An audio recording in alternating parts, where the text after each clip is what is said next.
Welcome. Today we're going to show you how to remove search bar in OnePlus devices OxygenOS 15.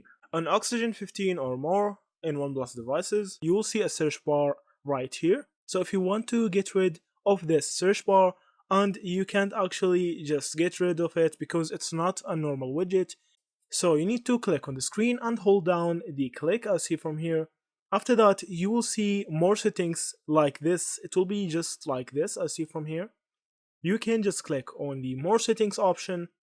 After that, from here, this is the home screen settings for any OnePlus device.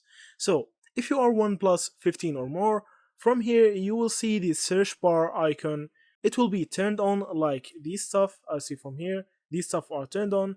So the search bar will be turned on like that. So you can just uncheck it like this and the search bar will turn off.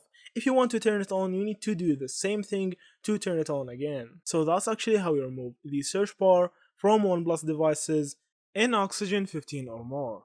Thank you for watching and see you in the next videos.